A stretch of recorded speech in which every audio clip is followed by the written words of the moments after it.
गुफा के अंदर बहू की ठंडी रसोई और खेती। अरे वाह, यही है ना हमारा गांव।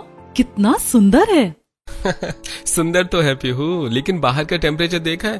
45 डिग्री चल रहा है। तो क्या हुआ, गर्मी तो शहर में भी होती है। वहाँ एसी है, यहाँ हवा है।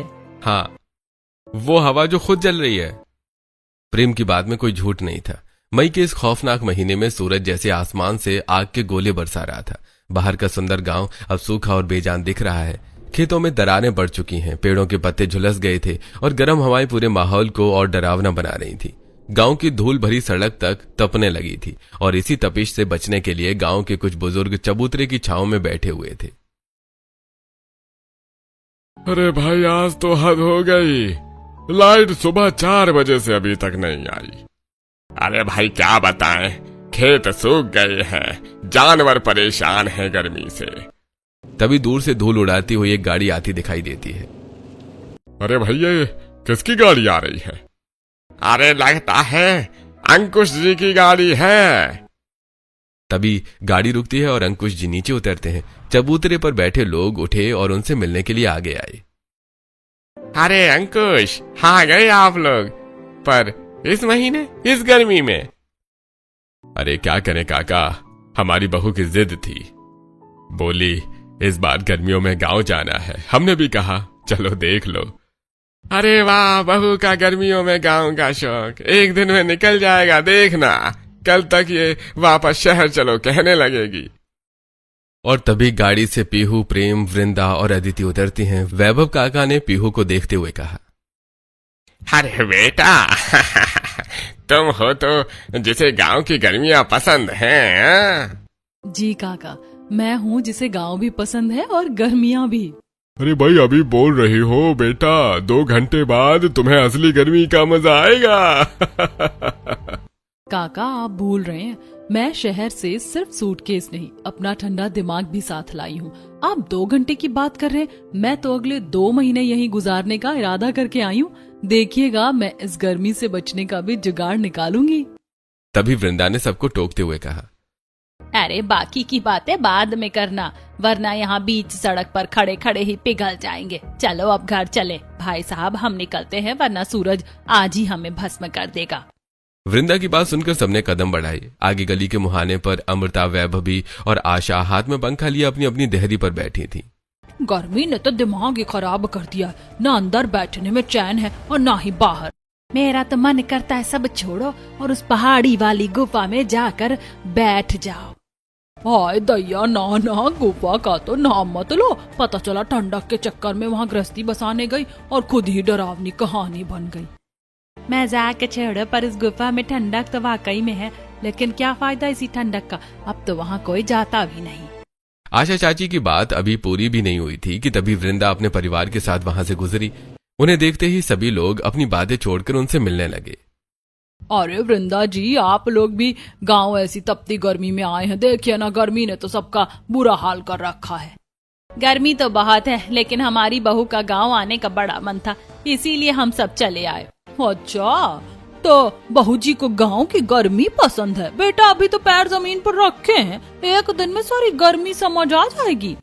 सभी की बातें सुनकर पीहू से रहा नहीं गया। उसने अमृता को तुरंत जवाब दिया, जी चाची, समझ आ भी गई, इसीलिए तो आई हूँ। सुना है यहाँ की गर्मी दिमाग की बत्ती जला देती है, तो सोचा मैं भी अपना थोड़ा सा टैलेंट यहीं आजमा लूं। पीहू का ये करारा और मजेदार जवाब सुनकर अमृता का मुंह खुला का खुला रह गया। वैभवी ने अपनी नजरें झुका ली। वृंदा अपनी बहू की इस हाजिर जवाबी पर मन ही मन मुस्कुरा उठी और सब आगे बढ़ गए। पर चलते चलते पीहू के कानों में अभी भी आशा चाची का वो अधूरा जुमला गूंज रहा था, उस गुफा में ठंडक तो है। चाची क्या कह रही थी? गुफा ठंडी है, लेकिन वहाँ कोई जाता नहीं है, क्यों? इसी सोच में डूबी हुई पीहू को पता ही नहीं चला कि कब सब लोग घर पहुंच गए। जैसे पुराने घर का दरवाजा खुला, कई दिनों से बंद पड़े घर की धूल और हवा गर्म बाहर निकल आई। फिर सबने मिलकर घर की सफाई शुरू की। जहां प्रेम और अदिति गर्मी से थक चुके थे, वहीं पीहू के चेहरे की खुशी और उत्साह जरा भी कम नहीं हुआ। थोड़ी देर बाद पुराना कूलर भी चल पड़ा। शाम होते होते पीहू ने पूरे परिवार के लिए प्यार से देसी खाना बनाया और फिर आंगन में दरी बिछाकर सब लोग साथ बैठकर खाना खाने लगे। ओ गॉड भाभी, आपके इस गांव वाले एडवेंचर के चक्कर में हम यहाँ आ तो गए हैं, पर ये कूलर भी बस गर्म हवा के थप्पड़ मार रहा है। अदिति, मैंने पहले कहा था पीहू का एडवेंचर अभी शुरू हुआ है, हमारी हालत अभी से टाइट है। अरे खाना खाइए पहले, पेट भरेगा तो गर्मी भी अच्छी लगने लगेगी। जैसे ही सबने पहला निवाला लिया ही था कि कूलर की घरघराहट बंद हो गई। पूरा घर अंधेरे में छा गया, लाइट कट चुकी थी। ये लो, जिसका डर था वही हुआ। भाभी अब तो हद हो गई है, कूलर बंद, पंखा बंद, हम यहाँ कबाब बन जाएंगे। चुप रहो अतिथि, पीहू ने इतनी मेहनत से खाना बनाया है। पीहू बेटा तो फिक्र मत कर। मम्मी कोई ना कोई जुगाड़ तो होगा ही, ये गर्मी हमें हराएगी नहीं। अरे हर जगह जुगाड़ ढूंढ लेती हो, पर इस बार बताओ क्या सोच रही हो? अभी कुछ पक्का नहीं है, पर कल सुबह एक जगह देखनी है। कौन सी जगह? पहले खाना खाओ। सभी लोगों ने जैसे तैसे खाना खाया। रात घिर आई, गर्मी की वजह से घर के अंदर रुकना मुश्किल था। आखिरकार सबने छत पर चादरें बिछाई और वहीं लेटे। यार छत पर तो थोड़ा ठीक है। हाँ, छत पर ठीक है, लेकिन क्या हर रात छत पर ही सोएंगे? अरे नहीं, बस 1-2 दिन की बात है, लाइट आ जाएगी। यहाँ लाइट का कोई भरोसा नहीं है, पहले भी ऐसे ही था। वहीं पीहू चुप लेटी है, उसकी आंखें खुली हैं, आसमान देख रही है, दिमाग चल रहा है। इस घर में नहीं चलेगा, कहीं और कोई ऐसी जगह जहाँ दीवारें खुद ठंडी हो। कुदरत ने जरूर कुछ बनाया होगा, कल की कल देखेंगे। अभी तो मैं आसमान के नीचे आराम से सो जाऊं। अगली सुबह उमस ने फिर घेरा डाल लिया। वृंदा ने दरवाजा खोला तो सामने अमृता और वैभव भी खड़ी थी, जैसे रात भर से वहीं बैठी हो। अरे वृंदा जी, रात कैसी गई? बहू रानी का एडवेंचर कैसा रहा? ठंडी हवा मिली? हम तो रात भर इंतजार में थे, सोचा सुबह होते ही बहू जी के बैग बंद जाएंगे। शहर की हवा याद आती है ना रात को। वृंदा ने एक नजर दोनों पर डाली। चेहरे पर कोई घबराहट नहीं, बस एक शांत मुस्कान, जैसे पहले से पता हो कि सामने वाले क्या कहने वाले हैं। रात बहुत अच्छी गई दीदी, छत पर सोए, तारे देखे। शहर में तो ये नसीब ही नहीं होता। और बहू? मेरी बहू का मजाक उड़ाने की कोशिश में जो वक्त लगा रही हैं आप, उतने वक्त में वो कुछ नया सोच चुकी होगी। वो मुश्किल देखकर हारने वालों में से नहीं है। दोनों चुप हो गईं और छत पर पीहू दूर पहाड़ी की तरफ देख रही थी। इधर पूरा गांव सूखा, उधर घनी हरियाली। तभी आशा चाची की बात याद आई, गुफा उधर ही थी। इधर सब सूखा, उधर इतनी हरियाली, कैसे? नीचे से आवाजें आई, तभी पीहू ने झांक कर देखा। नीचे गांव की औरतों को देखकर वो सीढ़ियों से उतरकर नीचे आ गई। अरे बहू जी, सुना है एडवेंचर करने आई हो इस तपती गर्मी में, शहर का सारा ऐशो आराम छोड़कर? कोई मजबूरी होगी, वरना कौन छोड़ता है ऐसी बेटा। पीहू रुकी, दोनों को देखा, फिर हल्के से मुस्कुराई, न गुस्से से न तकलीफ से। चाची, आपने कभी मैन वर्सेस वाइल्ड देखा है? वो क्या होता है? एक शो है जिसमें एक इंसान अपना सारा आराम छोड़कर तपती धूप जंगल में निकल पड़ता है, सिर्फ इसलिए कि मुश्किल को जीतना सीखे। तो चाची जी, जो आराम छोड़कर निकले वो कमजोर नहीं होता, वो बस औरों से थोड़ा अलग होता है। अरे तुम शहरी लोग और तुम्हारी ये बड़ी बड़ी शहरी बातें। चाची, बातें शहर की हो या गांव की, दिल सच्चा हो ना तो हर बात अपनी लगती है। दोनों चुप हो गई। वृंदा ने पीहू को देखा और हल्का सा मुस्कुरा दी। थोड़ी देर बाद दोनों पड़ोसनें चली गईं और फिर घर में सब साथ बैठकर नाश्ता कर रहे थे। लेकिन पीहू का ध्यान अब भी सुबह छत से दिख रही हरियाली में ही अटका हुआ था। पापा, कल आंटी गुफा की बात कर रही थी और आज मैंने छत से देखा, पूरा गांव सूखा है, पर पहाड़ी के उस पार सब हरा भरा है। जरूर वहीं होगी वो गुफा। चलते हैं ना एक बार देखने। अंकुश का हाथ चाय के गिलास पर रुक गया। एक नजर वृंदा को, फिर पीहू को। अरे ठंडी तो बहुत है बेटा वो जगह, पर वहां जाते नहीं है लोग। क्यों पापा? बस ऐसे ही, पुरानी जगह है। गांव के लोग कहते हैं वहां कुछ है, क्या है कोई नहीं जानता, और जाने की कोशिश भी किसी ने नहीं की। एक पल के लिए मेज पर खामोशी छा गई। मतलब यही कि वो जगह अकेले नहीं जाते। पापा, डर जगह में नहीं होता, बस लोगों के मन में रह जाता है। पीहू बेटा। अरे छोड़ो ना, तुम भी सुबह सुबह गुफा की बातें लेकर बैठ गई। पहले नाश्ता तो कर लो। ठीक है, नाश्ता करती हूँ। भाई, भाभी नाश्ता खा रही है, पर दिमाग गुफा में जा चुका है। मुझे पता है। नाश्ता खत्म हुआ पर पीहू का मन गुफा में ही अटका था। तभी गली से हंसी की आवाजें आई। पूजा अपनी 2 सहेलियों के साथ आई। नमस्ते भाभी, सुना है शहर वाली भाभी गर्मी से डर नहीं रही। अरे अभी तो शुरुआत है, तो चलिए फिर असली गांव भी दिखा देते हैं। थोड़ी देर बाद सब गलियों में निकल गईं। गर्मी बहुत थी पर पीहू की नजरें हर चीज ध्यान से देख रही थी। चलते चलते पूजा अचानक एक खेत के पास रुक गई। वहां छोटू मिट्टी में पैर डालकर बैठा था और अपने सिर पर गीला गमछा रखे हुए था। ये क्या स्टाइल है छोटू? दीदी ये हमारा देसी एसी है। उसकी बात सुनकर सब लड़कियां जोर से हंस पड़ी। गांव में जुगाड़ नहीं किया ना तो समझो जीना मुश्किल है। अच्छा, तो मैं भी अब गांव की स्टूडेंट हूँ, मुझे भी सब जुगाड़ सीखने हैं। जैसे जैसे पहाड़ी की तरफ बढ़े गर्म हवा कम होने लगी, सूखी जमीन की जगह हरियाली आने लगी। सच में यहाँ तो मौसम ही बदल गया, क्योंकि गुफा उधर ही है, वहाँ हमेशा ठंडक रहती है। तभी बाकी लड़कियों के चेहरे थोड़े गंभीर हो गए। लेकिन हम लोग ज्यादा आगे नहीं जाते, बस गांव वाले मना करते हैं, कहते हैं वो जगह ठीक नहीं। तभी पीछे से गुजरती हुई विमला चाची उनकी बातें सुनकर रुक गई। कई साल पहले एक औरत वहाँ गई थी, वापस तो आई पर कहती थी कि अंदर कुछ था, दिखा नहीं पर महसूस हुआ। हाँ, तभी तो अब कोई नहीं जाता। अगर वहाँ इतनी ठंडक है तो लोग उसका इस्तेमाल क्यों नहीं करते? अगर गुफा इतनी ठंडी है ना तो इस गर्मी में वहीं घर बना लेना चाहिए। हाँ, फिर गांव वाले कहेंगे शहर वाली भाभी पहाड़ों में बस गई। सब हंसने लगे, लेकिन पीहू अचानक चुप हो गई। उसके दिमाग में सच में यही ख्याल घूमने लगा। अब क्या रिसर्च चल रही है मैडम? पीहू ने मोबाइल में कुछ तस्वीरें दिखाई। पहाड़ों के बीच बने सुंदर केव हाउसेस, पत्थरों के अंदर बने ठंडे कमरे, लोग आराम से रह रहे थे। प्रेम देखो, लोग गुफाओं में रहते भी हैं। उस गुफा को थोड़ा साफ कर ले तो दिन में आराम से रह सकते हैं। तुम सच में गुफा में रहने की सोच रही हो? सोच नहीं रही, प्लान बना रही हूँ। मम्मी पापा तुम्हें गुफा में रहने देंगे क्या? हाँ, पापा तो नाम सुनते ही मना कर देंगे। डर की वजह से मना करते हैं। अगर समझिए कि वहाँ ठंडक है, आराम है, तो मान जाएंगे। अरे तुम ना सच में अलग हो। और तुम मेरे पार्टनर हो, और तुम्हें भी अलग बनना पड़ेगा। मतलब अब मुझे भी जंगल एडवेंचर करना पड़ेगा?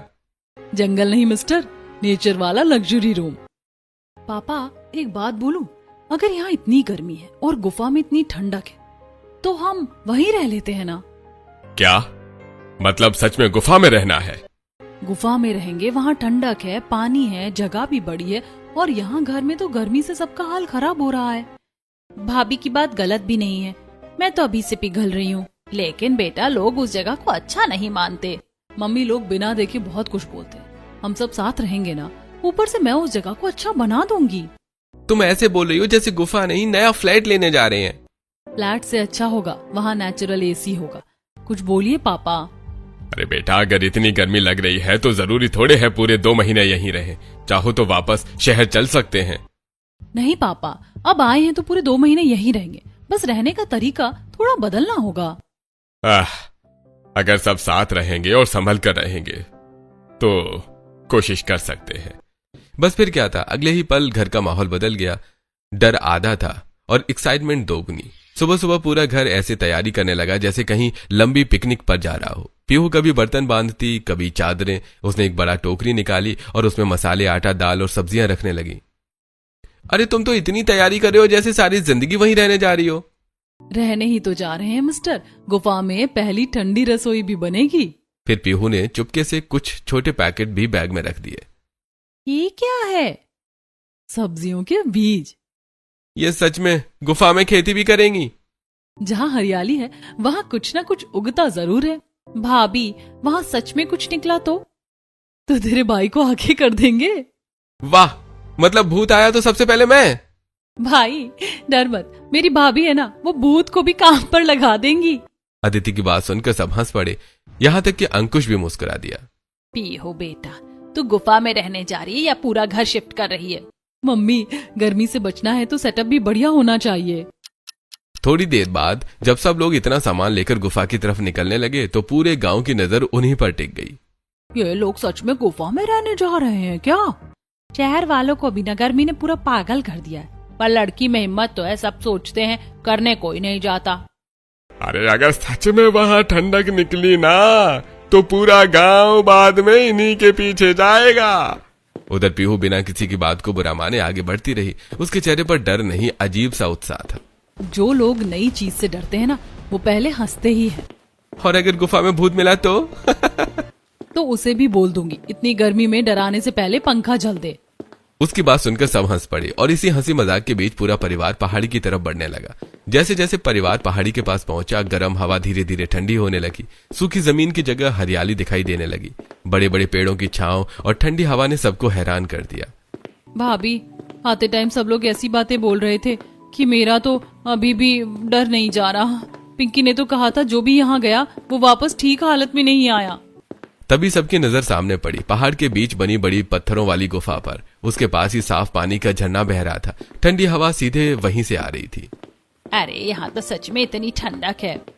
लेकिन जहां बाकी सब लोग संभल संभल कर कदम रख रहे थे, वहीं पीहू किसी छोटे बच्चे की तरह हर चीज देखकर खुश हो रही थी। वाह, ये पत्थर देखो कितने ठंडे हैं। वो कभी दीवार छूती, कभी ऊपर बनी पत्थरों की छत को देखती। और देखो ना, गुफा का मुंह भी कितना बंद है। यहाँ कोई जानवर आसानी से आ ही नहीं सकता। अरे बात तो सही कह रही है, जगह काफी सुरक्षित लग रही है। तभी पीहू की नजर गुफा के एक कोने पर पड़ी। वहां कुछ पुराने लकड़ी के टुकड़े और पत्थरों की बनी जगह थी। मुझे ना सच में लग रहा है यहाँ पहले कोई रहता था।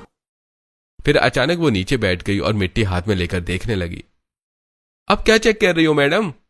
ये मिट्टी देखो कितनी अच्छी है। मैं ना यहाँ खेती भी कर सकती हूँ, इसीलिए अपने वेजिटेबल सीड्स लाई थी।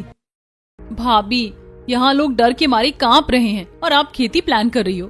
अरे डरने से अच्छा टमाटर उगा लो। ठीक है भाभी, मान लिया जगह अच्छी है, लेकिन यहाँ रहेंगे कैसे? हाँ मैडम, होटल की बुकिंग तो दिख नहीं रही। जब मैं आप सबको यहाँ तक लेकर आ सकती हूँ तो जुगाड़ भी कर लूंगी। बस एक शर्त है, यहाँ सबको मेरी टीम बनना पड़ेगा, सबको काम करना पड़ेगा। मैं तो पहले ही बता रही हूँ, मैं सिर्फ सुपरविजन दूंगी। वाह, काम बहू करे और मैडम ऊपर से ऑर्डर देंगी। बोलो बेटा, क्या करना है, हम तैयार हैं। बस फिर क्या था, पीहू की आंखों में वो चमक आ गई जो तब आती है जब उसका दिमाग किसी काम पर लग जाए। वो गुफा के अंदर गई और हर कोना, हर पत्थर, हर दरार को ध्यान से देखने लगी, जैसे कोई आर्किटेक्ट खाली जमीन देखता है और उसमें घर देखता है। और एक कोना देखकर उसका जोश और बढ़ गया। यहाँ रसोई बनेगी। अरे मम्मी, आपकी बहू तो गुफा में ठंडी रसोई बनाने जा रही है। उड़ा लो मजाक प्रेम, लेकिन जब रसोई बनकर तैयार होगी ना, तब तुम वही करोगे जो हर बार करते हो। पहले मुंह बनाओ, फिर खाओ, फिर कहो वाह यार। पीहू ने इधर उधर बिखरे नुकीले और सपाट पत्थरों को देखा। उसने बिना देर किए जमीन से भारी पत्थरों को उठाना और सलीके से जमाना शुरू किया। सबसे नीचे 4 मजबूत पत्थर बेस की तरह रखे, फिर उनके ऊपर एक चौड़ा और सपाट पत्थर कुछ इस तरह फिट किया कि बर्तन रखने की जगह बिल्कुल बराबर हो जाए। बीच में हवा के आने जाने का रास्ता छोड़ा और देखते ही देखते बिना ईंट या सीमेंट के पत्थरों का एक बेहतरीन देसी चूल्हा तैयार हो गया। लीजिए मम्मी, हमारा स्नो किचन तैयार है। अब इस चूल्हे से आग तो निकलेगी, पर दीवारों की ठंडक चेहरे पर पसीना नहीं आने देगी। अरे वाह पीहू बेटा, तूने तो पत्थरों को भी काम पर लगा दिया। ये तो बिल्कुल शहर के मॉडर्न किचन जैसा प्लेटफॉर्म बन गया। पत्थरों का चूल्हा तो ठीक है, पर धुआं? पीहू एक पीवीसी पाइप की तरफ इशारा करते हुए कहा। देखिए, ये पीवीसी पाइप प्रेम जो मैं अपने साथ लेकर आई थी। ये पाइप गुफा की उस छोटी सी दरार से बाहर निकलेगा, सारा धुआं बाहर और सारी ठंडक अंदर। इसे कहते हैं इंजीनियर बहू का देसी जुगाड़। भाभी, आपको ये सब आता भी है? यूट्यूब और मम्मी दोनों से सीखा है। और थोड़ा क्रेडिट अपनी इस मम्मी को भी दे दो बेटा। थोड़ा क्या, सारा क्रेडिट आपको ही जाता है मेरी प्यारी मम्मी जी। चूल्हा बना तो पीहू ने गुफा का पूरा कोना देखा। थोड़ी देर रुकी, फिर मुंह बना लिया। नहीं नहीं, ऐसे तो बिल्कुल अनऑर्गेनाइज लग रहा है। अरे मैडम, ये गुफा है, 2 BHK फ्लैट नहीं है। क्या हुआ, गुफा भी सुंदर लग सकती है। चलो कुछ लकड़ियां और बड़े पत्थर लेकर आओ। पापा, ये शुरू हो गई। अरे लो, तो चलो बेटा, जब बहू ने ठान लिया है तो पूरा तो करना पड़ेगा। प्रेम और अंकुश बाहर से लकड़ियां और पत्थर लाने लगे। उधर पीहू और वृंदा ने मिलकर गुफा की दीवार के साथ छोटी छोटी शेल्फ जैसी जगह बनाई, पत्थर जमाकर एक के ऊपर एक। देखते ही देखते मसालों के डिब्बे एक तरफ सज गए, बर्तन दूसरी तरफ। चूल्हे के ऊपर लकड़ी की पतली टहनियों से एक छोटा सा स्टैंड भी बन गया। अरे वाह, ये तो सच में रसोई जैसी लगने लगी। भाभी, आपने गुफा को किचन में बदल दिया। अभी तो शुरुआत है मैडम। तभी उसकी नजर गुफा के ठीक बाहर नरम पड़ी मिट्टी पर पड़ी, जहां झरने की नमी जमीन तक आती थी। वहां मिट्टी एकदम काली और उपजाऊ थी। पीहू रुकी और फिर उसके चेहरे पर वो मुस्कान आई जो प्रेम को अच्छी तरह पहचान आती थी। पीहू, अब क्या? अब कुछ नहीं, प्लीज। ये देखो, जो वेजिटेबल सीड्स मैं लेकर आई थी, अब वक्त आ गया है कि उनका इस्तेमाल किया जाए। और देख लेना, कुछ दिन बाद यहाँ हमारी अपनी सब्जियां उगेंगी। पीहू, तुम बीज भी साथ लाई थी? जहाँ जाओ बीज साथ रखो, कभी काम आते हैं। अरे बहू, तू गुफा में रहने नहीं, पूरा नया घर बसाने आई है। घर दीवारों से नहीं बनता पापा, लोगों से बनता है, और रसोई की खुशबू से। थोड़ी देर बाद पीहू ने चूल्हे पर सब्जी चढ़ा दी। झरने के ठंडे पानी और देसी मसालों की खुशबू से पूरी गुफा महक उठी। वाह भाभी, गुफा में भी इतना टेस्टी खाना। अभी तो बाहर से लाई सब्जियों से खाना बना रही हूँ, लेकिन फिर देखना धीरे धीरे यहीं अपनी सब्जियां उगेंगी और उनका टेस्ट, उफ, सोचकर ही मुंह में पानी आ रहा है। अरे बस भी करो मैडम जी, पहले ये वाली सब्जी आराम से खा लें। आपकी खेती को फलने फूलने में अभी थोड़ा टाइम लगेगा। वहीं बैठकर सब हंसते मुस्कुराते खाना खाने लगे। बाहर झरने के बहने की मीठी आवाज थी और गुफा के अंदर ठंडी हवा। पहली बार इस गर्मी में सबको सच्चा सुकून महसूस हो रहा था। ठीक है भाभी, खाना हो गया, अब सोएंगी कहाँ? हाँ मैडम, आपका 5 स्टार रूम कहाँ है? मुझे इतना कम मत समझो मिस्टर प्रेम। धुआं हो या प्राइवेसी, सबका इंतजाम है मेरे इस जुगाड़ू दिमाग में। थोड़ी ही देर में पीहू के कहने पर प्रेम और अंकुश जी को बाहर से सूखी घास, बांस की खपच्चियां और बड़ी लकड़ियां ले आए। पीहू ने गुफा के दोनों कोनों में पड़े भारी पत्थरों को स्टैंड की तरह इस्तेमाल किया और उन पर लकड़ियां टिका दी। फिर ऊपर से सूती चादरें और पुरानी साड़ियां डाल दी गईं। देखते ही देखते गुफा के भीतर छोटे छोटे हवादार कमरे तैयार हो गए। भाभी, ये तो किसी लग्जरी कैंपिंग जैसा लग रहा है। यकीन नहीं होता कि बाहर 45 डिग्री और यहाँ मुझे चादर ओढ़नी पड़ रही है। अरे ये तो सच में घर जैसा लग रहा है। अरे बहू को एडवेंचर का शौक है, लेकिन दिमाग भी खूब चलता है। सब अपने अपने बिस्तर पर लेट गए। बाहर गर्म हवाएं चल रही थीं, लेकिन गुफा के अंदर ठंडी हवा और सुकून था। अगली सुबह गांव में सबकी बातें बस उसी गुफा को लेकर थीं। पूरा एक दिन हो गया, कोई खबर ही नहीं आई। मुझे तो डर लग रहा है कहीं सच में कुछ गड़बड़ ना हो गई हो। अरे पहले भी लोग वहां जाने से डरते थे, यूं ही नहीं डरते थे। दिन धीरे धीरे गुजरने लगे। बाहर पूरा गांव अब भी गर्मी से परेशान था, लेकिन गुफा के अंदर सबकी जिंदगी बदल चुकी थी। सुबह पीहू सबसे पहले झरने के पास बनी अपनी छोटी सी खेती देखने जाती। उसने टमाटर, मिर्च, धनिया, लौकी और भिंडी के बीज लगाए थे। हर दिन मिट्टी से छोटी छोटी हरी पत्तियां निकलती देख उसके चेहरे की खुशी बढ़ जाती। देखो देखो, धनिया निकल आया। भाभी, आप सब्जियों को ऐसे देख रही हो जैसे बच्चे स्कूल में फर्स्ट आ गए हो। उधर रसोई भी अब पूरी तरह जम चुकी थी। सुबह चूल्हे पर गर्मा गर्म पराठे बनते, दोपहर में झरने के ठंडे पानी के पास बैठकर सब खाना खाते और रात को ठंडी हवा में बातें करते। सच कहूँ, इतने सुकून से तो हम शहर में भी नहीं रहे। गांव वाले अब भी दूर से पहाड़ी की तरफ देखते रहते। सबको इंतजार था कि आखिर गुफा से क्या खबर आएगी। इतने दिन हो गए फिर भी सब ठीक कैसे हैं? मुझे तो लगता है कुछ ना कुछ जरूर है इस जगह में। लेकिन उधर गुफा में सब हंसी खुशी रह रहे थे। फिर एक रात अचानक तेज आवाज गूंजने लगी। हवा जोर जोर से चल रही थी। बाहर पेड़ों की सरसराहट और झरने की आवाज मिलकर डरावना माहौल बना रही थी।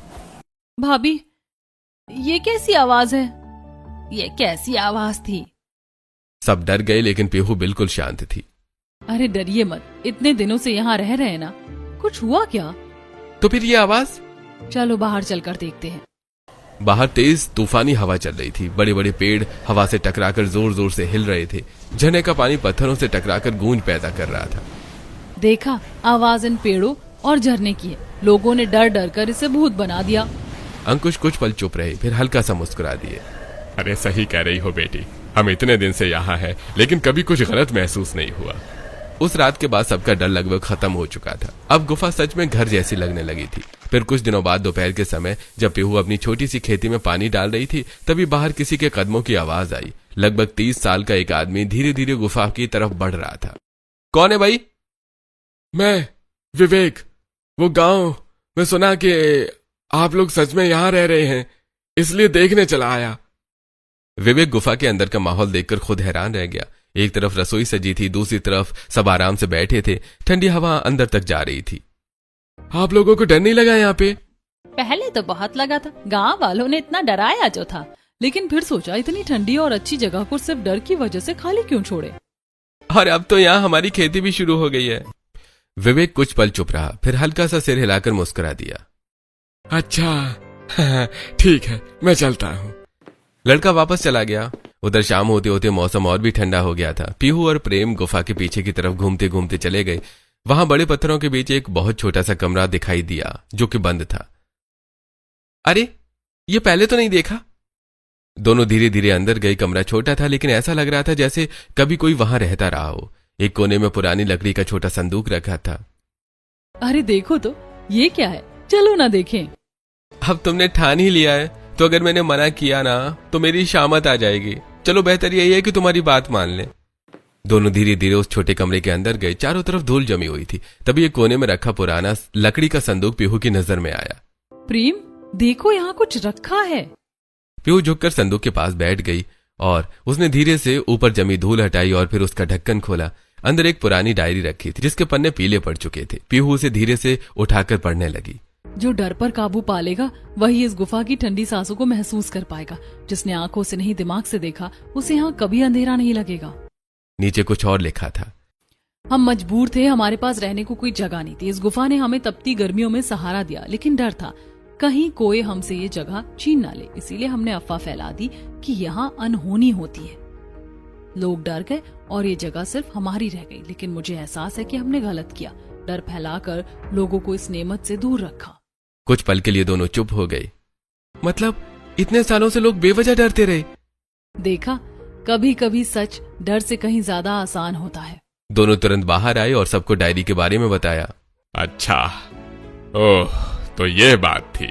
लोग इतने सालों से इस जगह से डरते रहे और मैं तो पहले दिन से ही भूत ढूंढ रही थी। तभी अगले दिन विवेक फिर गुफा में आया। इस बार उसके चेहरे पर झिझक थी। मुझे आप सबसे कुछ कहना है, कल कह नहीं पाया था।